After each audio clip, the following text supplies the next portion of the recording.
Oh God, let's start with the tea spiller himself, Jason Lee. Now, if you don't know who Jason Lee is, he's basically the gossip king of Hollywood. This man has more connections than my tangled earbuds, and he's not afraid to use them. Recently, he dropped a bombshell that's got everyone talking. A list of celebs who were allegedly caught up in Diddy's freak-offs, and trust me, the names he's dropping are bigger than my caffeine addiction. Now, before we dive into the juicy details, let's talk about Jason's connection to Diddy. Apparently, he used to work closely with the music mogul for a couple of years, dealing with Diddy's brand and Revolt TV. This means Jason had a front row seat to all the drama, and boy, did he see some things. Of course, as soon as people heard about Jason's connection to Diddy, the rumor mill started churning. Some folks started whispering that Jason might have been one of Diddy's boy toys. But Jason wasn't having any of that nonsense. He shut that rumor down faster than I close my DMS to creepy messages. According to Jason, his relationship with Diddy was strictly business. Nothing more, nothing less. But here's where it gets interesting, besties. Jason didn't just stay quiet when the SA allegations against Diddy started flying around. Oh no, he came out swinging. He was one of the first to break the news about Diddy settling Cassie's lawsuit, and he even hinted that Diddy was trying to silence her. Talk about spilling the tea.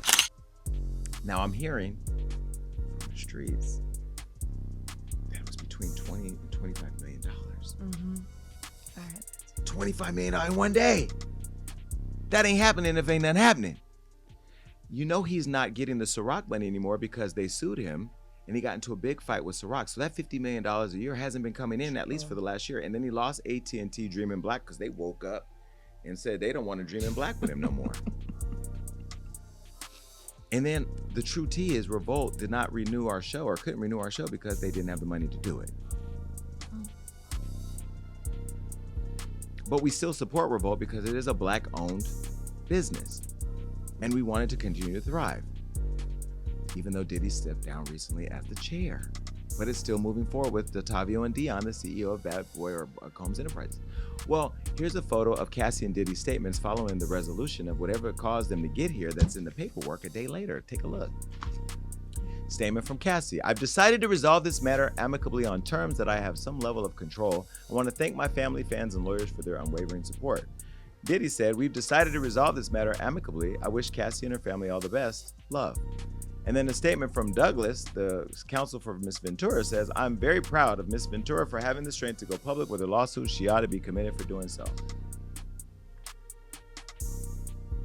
He paid her off to go away, but it's not going away. Because here we are talking about it again because more things have... Girl, did you catch that? Jason was not holding back. But wait, there's more. When Jason went on Cam Newton's podcast, he really let loose. He made it crystal clear that he and Diddy were never friends, just business associates. Was on his network. I've been to many of his house parties.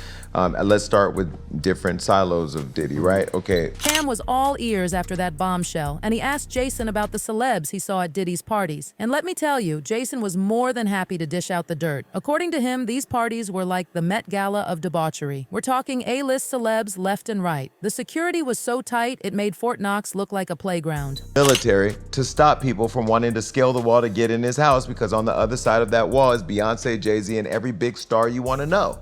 TD Jakes was there too, but I don't know if he was busting open. I'm just saying. Because they said that too about the good Bishop. But hold on to your wigs, because that's not even the juiciest part. Jason spilled some seriously shady tea about these parties. He claimed that Diddy was using his power and influence to intimidate people and keep them quiet about what he's really like. Apparently, working for Diddy is about as pleasant as a root canal without anesthesia. Jason even said that Diddy once threatened to end him. Yikes. Once threatened me, but I don't know if it was the De Leon or Ciroc, or if it just felt itself, but I was taking a picture in his house and he walked over and he said, don't you ever try me. I'm letting you know right now, I'm a different type.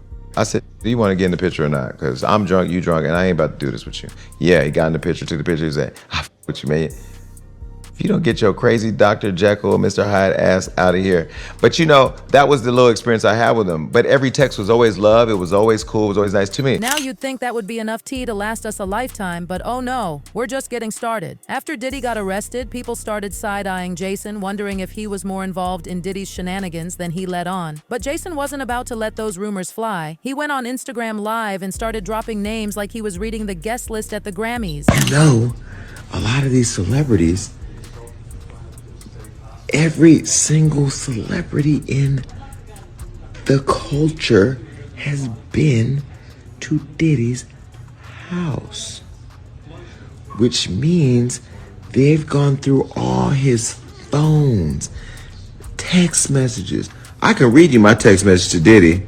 What day is it airing on the show, on the network? Are you coming on the show? Diddy, what's this? It's all been business for me. It's been business for me. I don't have nothing inappropriate to them people because I don't deal with them like that.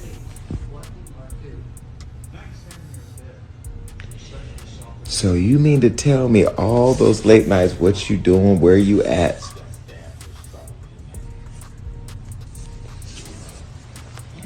I've seen Jay-Z at his house. I've seen TD Jakes at his house. I've seen Chris Brown at his house. I've seen Jordan Woods at his house. I've seen Travis Scott at his house. I've seen Beyonce at his house. I've seen Teyana Taylor. I've seen them all. Now, we was all in the backyard, but I've seen them all. I've seen Usher there. I've seen DaBaby there. I've seen Justin Bieber there. I've seen... Everybody's been to a Diddy party. I've seen Lindsay Lohan, Ashton Kutcher, Demi Moore, Tyrese, Amber Rose. I've seen them all have been there. Mary J. Blige. I've seen them all.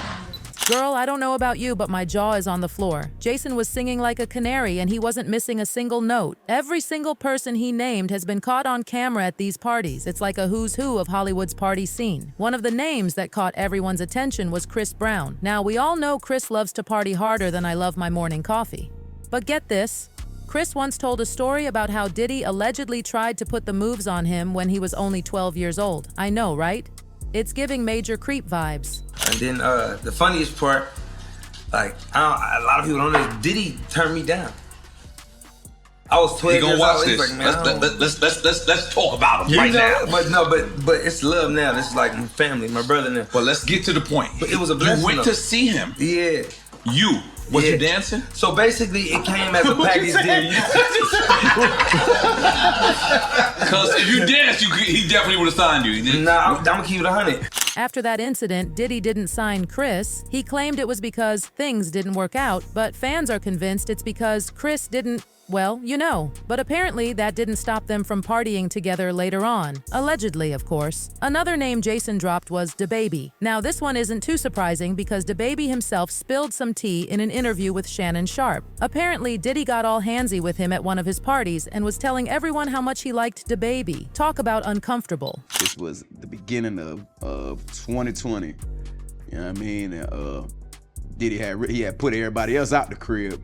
Like the influx of people, he had put them out, but he had took a liking to me in particular around the time, man. It was really, you know what I mean, like putting his arm around me. Right. So he had put majority of the people out, but he allowed me to stay in there. Mm-hmm. Me and maybe about 15 others. Right. Jay-Z and Beyonce being, two of the other 15 people in the room. So that'll just put it into perspective of the type of company I was in at the moment, And she came over and introduced herself to me like as if she had to. Right. Beyonce, cut it out. But I'm a big fan of your work, you know what I'm saying? Whoop the whoop, and that was just dope. That was dope as hell to me, man. That was dope. But wait, did you catch that? DaBaby mentioned that Beyonce was at the party too. Now, Queen Bey's name has been tossed around a lot since this whole Diddy scandal started, and it gets even juicier. Remember last year when Jason Lee tried to blackmail Beyonce? He claimed he had some dirt on her that would make her fans' heads spin. Tell them while Johnny puts a beep over this part of the show, so you'll never know what it is, but I want you to see their reactions, and I'm going to do it right now.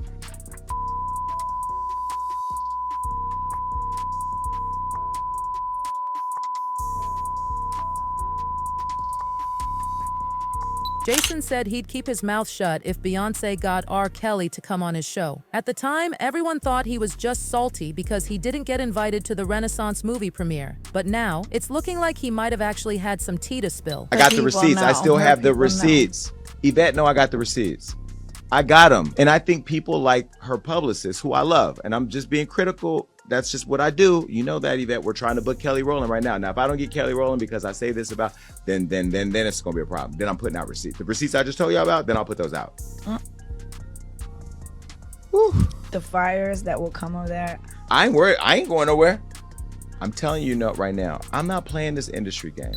Now, let's talk about some of the younger stars Jason mentioned. He dropped names like Usher and Justin Bieber, which is honestly heartbreaking. According to reports, both Usher and Justin were just kids when Diddy first got them involved in his scene and started mentoring them. Back in the day, Diddy used to run something called Puffy Flavored Camp, where he mentored young boys. I don't know about you, but that name alone is sending up more red flags than a bullfighting arena. But you know how it was in the 90s. People let all sorts of crazy stuff slide. Whatever went down at Diddy's camp, it seems like Usher is still dealing with the aftermath. He's made it crystal clear that he'll never let anything like that happen to his own kids. His place was like just filled with chicks and like nonstop, right? Nah, not really. I mean, but hey, it was curious. I got a chance to see some things. Yeah, but you were 13. What were you seeing? I went there to see the lifestyle, right? And I saw it, and it was, but I don't know if I could indulge and understand what I was even looking at. It was pretty wild. So nobody tried to, some woman didn't come along. I didn't say that. Okay. I didn't say that. What I did say is that there were very curious things taking place, and I didn't necessarily understand. They didn't know nothing about this.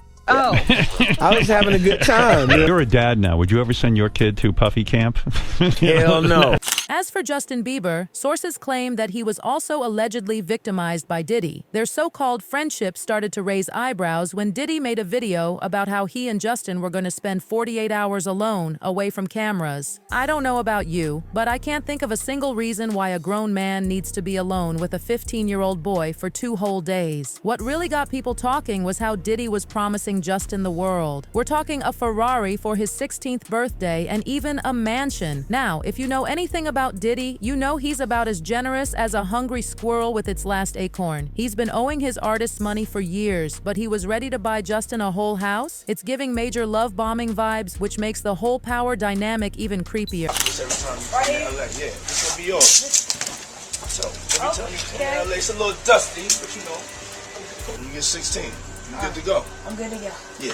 All right. And then, when you get 18, you get the house. You get the mansion. Okay, I get the mansion. The situation got so messy that Justin eventually started avoiding Diddy completely. It's like history repeating itself. First Cassie, now Justin. Both of them were clearly trying to distance themselves from Diddy, but he wasn't about to let them go that easily. What's up, man? You good? I'm good. How are you doing? Young brother, everything's good? Everything's Selling great. out arenas and everything? Starting to act different, huh? You ain't been calling me and hanging out the way we used to hang out. Well, I mean, you try to get in contact with me, through all my, partners and whatnot. Mm-hmm. But you never really got my number, so. Right, okay. And as if all that wasn't wild enough, there's a video floating around of Justin at one of Diddy's parties with Odell Beckham Jr., let's just say. When Justin turned to the camera, it looked like he had something suspicious on his lips. I'll let you use your imagination on that one. Oh, and we can't forget about this gem, a video of Diddy saying he was going to do a little something with Travis Scott. Poor Travis looked so freaked out, he ran away from Diddy screaming. My baby bro, we here. Tomorrow it's time. It's time. What you gonna do to that thing, man? Yeah, they better tune in. They better tune in. Let's go.